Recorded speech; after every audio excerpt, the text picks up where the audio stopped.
From the Toronto Star, I'm Rudgy Mudler, and this matters.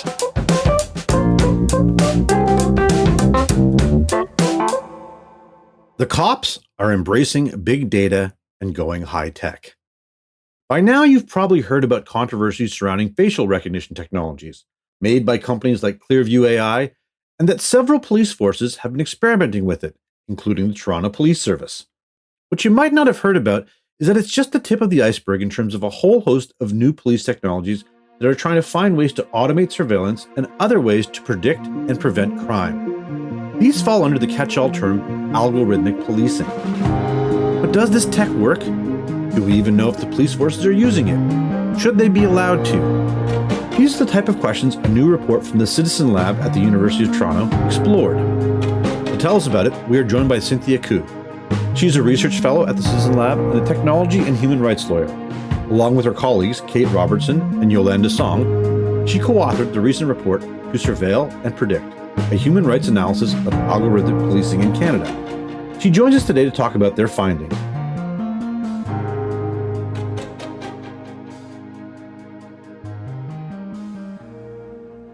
Hi, Cynthia.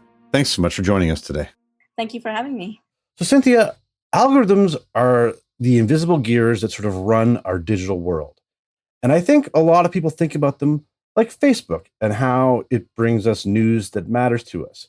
But I think for this conversation, we have to start with a definition of what you mean by algorithmic policing, because it's a lot bigger than just sort of that sort of software. It's a wide range of tools like facial recognition, but also stuff like automatic license plate readers. What is algorithmic policing?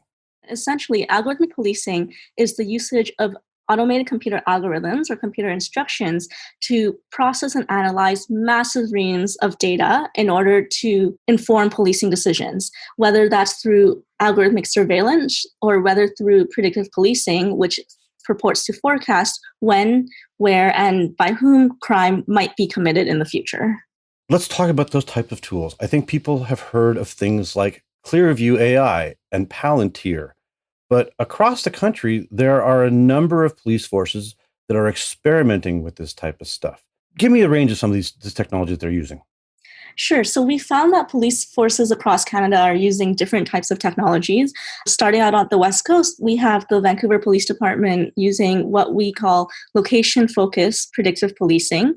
It's a program called Geodash that forecasts every 2 hours the top 6 neighborhoods in Vancouver that are most likely to have property crime. In Saskatchewan, they are developing the Saskatchewan Police Predictive Analytics Lab, which is a person-focused predictive policing program. And so that purports to take information about a person, whether that's their social media activity, their friends and family, any history of interaction with the police, where they live, and use that to result in an algorithmic risk score for this person to try and predict if they might be engaged in criminal activity in the future.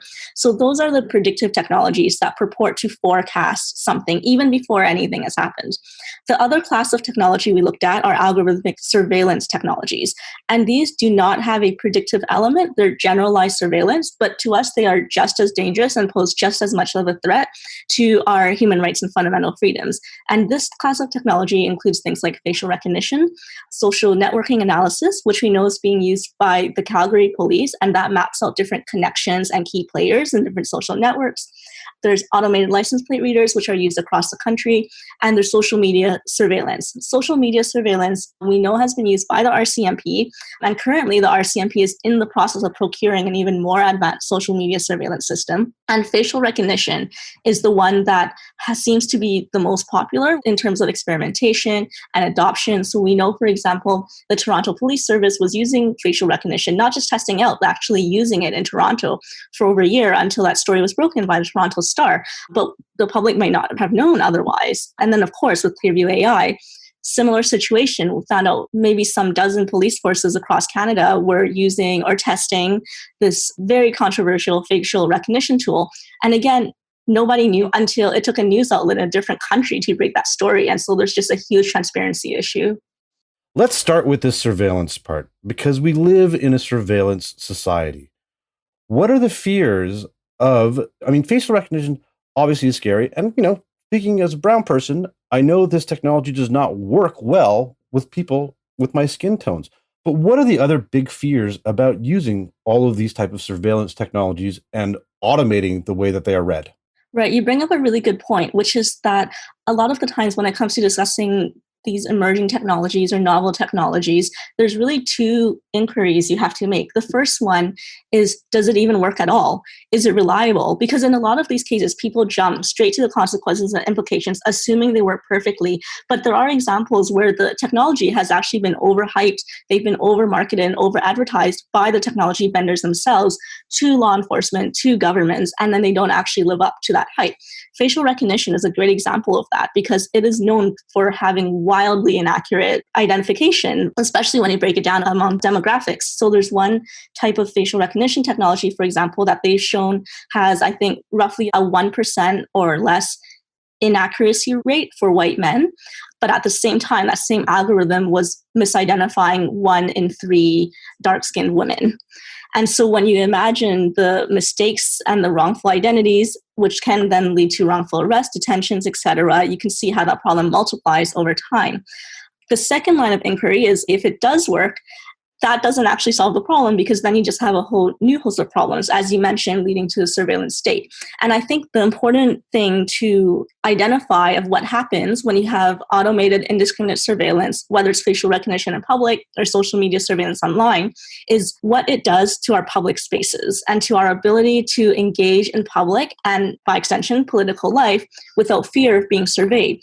For example, in the past, without these algorithmic surveillance tools, you could walk down the street, you could attend a public protest, you could sound off online on Twitter or Facebook on any public forum, and you knew that you were in public. So if someone happened to walk by or happened to stroll past or click in, they would be able to see you. But that is completely different than attending an event or engaging in conversation online, knowing or suspecting that law enforcement is systematically collecting data about you and potentially trying to identify you or match you to some suspect's photo that they have. Now, obviously, the first thought I had of this is Minority Report. When the precogs declare a victim and a killer, their name is embedded in the grain of wood. Since each piece is unique, the shape and grain is unique. The shape and grain is impossible to forge. I'm sure you all understand the legalistic drawback to pre-crime methodology. Here we go again. Look, I'm not with the ACLU on this, Jeff. But let's not kid ourselves. We are arresting individuals who have broken no law. But they will. The commission of the crime itself is absolute metaphysics. The precogs see the future, and they're never wrong. But it's not the future if you stop it. Isn't that a fundamental paradox? Yes, it is. You're talking about predetermination, which happens all the time. I'll be quite honest, when I read about Geodash, I was just like, what is this? How can this exist? And the thing is, this is something that basically they created with a school out there. But first off, do these things work at this point? And how much stock are police putting in them? It depends which ones you're talking about. So, for example, in the United States, the probably most prominent examples of predictive policing have been Predpol, which has been used by many, many forces in the United States, and that's a location-based one. And then there have been person-focused ones in Chicago and Los Angeles. Those programs in states have been in place for many years, and they've also been controversial and opposed by civil society, human rights groups, racial justice activists for pretty much just as long a time, to the extent that last year, both the LAPD program and the Chicago PD programs were both shut down after they were examined by their respective inspectors general and found to be not necessarily reliable, not really that effective, and to have really problematic data practices and implications, especially for marginalized and racialized groups. But that's the United States. So we did find that Canadian police forces, when it comes to predictive policing specifically, have on the whole been much slower to adopt and been much more cautious about adopting where they have done it. Our two examples are Vancouver and Saskatchewan. So with the Vancouver Police Department, for example, how Geodash works is it's location-based, so it doesn't actually take information about people. Their algorithm is based on 4 data points, which is the type of crime, and it's property crime because the algorithm is exclusively for property crime, no other types of crime. And interestingly, they actually said that they didn't think that algorithmic predictive policing would work on any other crime. Then they use the location, of course, and then time and date. So that's it. So it's quite bare bones compared to some of the programs we've seen in the United States, and they do that purposely. And even within that data, for example, the VPD has actually taken some proactive measures to try and mitigate risks of algorithmic bias, for example, or risks of feedback loops that will always send them back to already marginalized communities or communities who already experience systemic discrimination from the Canadian justice system. For example, they exclude all police-initiated reports from their data to remove either the perception or risk of police bias. And they also implemented a really unique feature called exclusionary zones, where if the algorithm brings up, say, the downtown east side, for example, which has been marked out as a sensitive area and an area that might be prone to over-policing, they actually knock out the downtown east side and they replace it with the next most likely neighborhood. It sounds like they're gaming their own algorithm. In a way, it's almost like they're gaming it to try and mitigate potential bias from it. So at that point, I don't know if we would consider it to be gaming, because it's more like they're trying to design the algorithm to work in a certain way to begin with, or to achieve particular objectives. And because they know that if the algorithm left alone might result in these discriminatory feedback loops, it's almost like they've built in this safeguard to prevent that, because they can't tweak the design of the algorithm itself. I think that one of the really, really interesting things about here is that you would hope that with the use of technology, policing would become more fair and accurate. But a lot of this tech just continues to marginalize the same people that has always been. Why is that? The reason is because when you have algorithms, you need data. Algorithms run on data, on massive reams of data, because the whole point of algorithmic policing is to process and analyze data in order to pick out patterns and correlations. And those patterns and correlations are what informs future decision making. The problem there is looking at the quality of your data. So in this case, we're talking criminal justice. All of our criminal justice related data, all of our policing data is infused with the historical systemic discrimination that has been in the Canadian justice system based on anti-Black racism, based on our colonial history. And so police data reflects police activities and police decisions. So all of that history is baked into this data. And if this is the data that you're feeding into algorithmic tools, then the algorithmic tools are going to pick up on those patterns and correlations. And because all they do is repeat, and they put out what you feed it. So if you're feeding it discriminatory patterns and patterns of systemic oppression, then these algorithmic tools are only going to replicate that and are only going to produce answers for you rooted in that pre-existing history. The argument for these things is that they're necessary for modern day policing. What do you say to that? There are a few things that can be said in response to that. So there are some good intentions behind those who are proponents of algorithmic policing. For example, one of them is supposedly more efficient resource allocation. And another one is, somewhat ironically, people say, well, technology will reduce bias, because we know that human police officers, human law enforcement have a terrible track record when it comes to non-discrimination, respecting people's equality rights, privacy and liberty rights. So maybe if we outsource it all to a computer, well, that's just science, that's just math, so it's neutral and objective. But again, that ignores the fact that these algorithms and these programs are built by humans in the first place and rely on human data infused with human bias. So if you're looking at it as modern policing, for example, then you have to ask, what exactly are you modernizing? Because for many people, algorithmic policing at the end of the day is still policing. So it's not the algorithmic part that's the core problem. It's the policing part that's the core problem. And if you already have problems with the institution of policing, for example, whether it comes to excessive force, police brutality, racism, classism, homophobia, etc., and you're now making it algorithmic, you're amplifying it, automating it, making it faster, more efficient, less subject to due process, less transparent, then that's not a good outcome at all. You're, quote unquote, modernizing the exact wrong thing, which is why I think it's also really important to remember whenever we talk about algorithmic policing as a solution to complex problems such as criminal justice or community safety, we have to look at what the actual problem is and see if the proposed solution matches it. In this case, if the problem is community well-being, well, that is not due to lack of algorithms that can recognize our faces and wrongfully identify us in the street. It's due to lack of healthcare, underfunded schools, income inequality, and policing algorithms aren't going to solve these underlying factors. We'll be right back.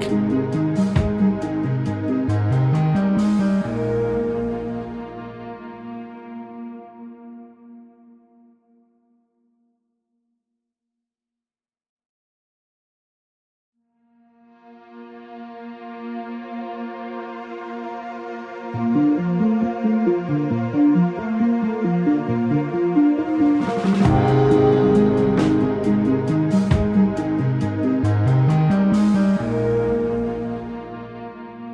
about the idea of algorithmic transparency? This is something that I've, talked about more with things like Facebook. But a lot of these algorithms are black boxes. We have no idea what is in them or how they work. Is that something that could potentially help? So the idea of algorithmic transparency is, some people refer to it as algorithmic explainability, which is the ability to explain and be open about what exactly the algorithm is doing. So what is the source code? How does it work? What data is it trained on? How is it taught to weigh different factors? What input data are you using?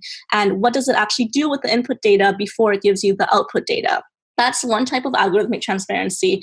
And it's a major problem when it comes to algorithmic policing, because increasingly, for various reasons, these algorithmic tools are going to become increasingly inscrutable. One, for reasons of the technology itself. As machine learning continues to advance, the whole point of machine learning algorithms is specifically to find patterns and correlations that humans won't find and that humans might not actually understand. So we may create algorithmic tools that, as much as we would want the people who created them to explain them to us, even as much as they themselves may want to explain to us, just cannot, because the technology is non-intelligible to humans almost by design. That's its purported feature, not its bug. And so that's one form of transparency that's a major issue when it comes to this type of technology. But the other type of transparency I think is also worth paying attention to, not necessarily algorithmic transparency, but transparency in the context of due process. So it's not transparency of the algorithm on a technical level, but it's institutional transparency. It's the police letting us know, hey, we're thinking about adopting this particular tool, open a consultation to the public, let us know what you think about it. We've seen nothing of that sort. There's also institutional transparency in the sense of, if you are a criminal defendant in court and you find out, first off, hopefully you know that this tool has been used on you in the first place, and that's where the evidence against you has come from. But the second, there should be disclosures where you are able to acquire all the information around that tool, including algorithmic transparency. So how it works, when it was used on you, what the data was, were there any contracts involved, so that you have that right to make full answer in defense with all of the information. The last thing worth noting when it comes to transparency, both algorithmic transparency and institutional transparency, is the idea of proprietary algorithms and third-party commercial interests, because this is often a barrier when it comes to transparency in the technology field, is that if you buy technology off the shelf from a commercial vendor to not develop in-house, then sometimes they can use intellectual property law, trade secrets, proprietary, make their software proprietary. And so in that case, even if the government or law enforcement authority would like to be transparent in the best case scenario, they still may not be able to, because they may be bound by their contract with this third-party vendor. It seems to me the pattern with a lot of these things has been basically the media finds out, gets a tip, and then shames the police into admitting their use, and then the discussion happens. But one of the interesting things that you've also said is that the police forces that you have spoke with, or the officers, are that they understand that there are human rights concerns with these things. So they understand that perhaps they're doing something that could have a negative impact. Is that fair to say? Yes, it is fair to say that they're aware of the human rights concerns and have taken some steps to try and mitigate them. That's not to say that there aren't still problems, but we are at least in a better starting position than in the United States, which is also why we have all these recommendations in our report, because we think we have not gone too far down the path yet of predictive policing. And so now is the time to enact those governing legal frameworks and human rights safeguards to make sure we never end up down that particular path when it's too late. What are those recommendations? The first one, speaking to the transparency question, is we call for full immediate public disclosure of all algorithmic policing tools used by all law enforcement agencies at the municipal, provincial, regional, territorial, federal levels of Canada. And so the fact that we only find out through the media when these technologies are being used on the public is completely unacceptable. We should have advanced public notice, and there should be a consultation period to decide whether it's appropriate to use these technologies in the first place, informed by human rights experts, by legal and technology experts, and especially by impacted communities such as Brown, Black, and Indigenous communities who are most likely to be negatively impacted by these technologies. So that's our first recommendation, just full transparency and disclosure of what is actually happening, because we cannot have accountability without transparency, and we can't examine what we don't know. The second recommendation is a full moratorium on the use of technologies that are happening right now. So earlier I mentioned that the law enforcement authorities had been quite careful and cautious when it comes to predictive policing. And the reason that I emphasize that is, well, partly because it's true, but also in contrast, that has not been the case when it's come to algorithmic surveillance technologies. So that's facial recognition, that's social media surveillance, where that has just been used across the board and adopted secretively, as you said, until the news breaks it. So we've talked about how facial recognition, we only found out after the fact. The exact same story for social media surveillance. If you think of Project Wide Awake by the RCMP, if you think about targeted surveillance of social justice movements such as I Don't Know More, Indigenous rights movements, Black Lives Matter, it's extremely troubling that these groups are being targeted. First off, that they're charter protected groups in the first place, and the fact that they are targeted in the very act of advocating for their equality rights and their fundamental freedoms is quite disturbing. And we know that the RCMP, even though they're undergoing an internal review right now of their current social media surveillance program, have already put up a public tender for an even more advanced AI-driven social media surveillance program.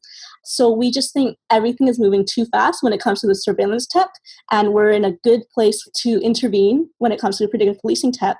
And what that results is that everything should just stop across the board. So we have time, experts have time, and the government has time to implement a judicial inquiry and actually research these technologies one by one, what their full implications are, confirm if they're even reliable, and then do that legal analysis to see if are they necessary, are they proportionate, do they appropriately allow the upholding of human rights in Canada, and then make that determination on a technology by technology basis, implement limitations and safeguards that are needed. Then at that point, if we decide there are some technologies that maybe can be used under certain narrowly described circumstances, because otherwise the law enforcement is basically running on a Silicon Valley ask for forgiveness, not permission model, which is just completely unacceptable when it comes to criminal justice. Well, Cynthia, this has been a fascinating discussion. I want to thank you so much for explaining all of this to me. And I really kind of don't want the cops to have a Silicon Valley mindset, particularly with these technologies that we don't even know how dangerous they are. So I want to really thank you for your time today. Thank you so much. Cynthia Koo is a research fellow at the Citizen Lab and a technology and human rights lawyer. That's it for today. Thanks so much for joining us. This Matters is hosted and produced by me, Rajan Budler, Adrian Chung, and Saba Etisaz. Produced and mixed by Sean Pattenden, and our director of programming is JP Fozo. Our show theme music is by So Called, and our episode music is by Mike DeAngelis. We want to hear what stories matter to you. Please send us comments, questions, or ideas to thismatters@thestar.ca. Please consider supporting the journalism the Toronto Star newsroom does at thestar.com. And don't forget to subscribe to This Matters on Apple Podcasts, Spotify, or wherever you listen to your favorite podcasts. Let's talk soon.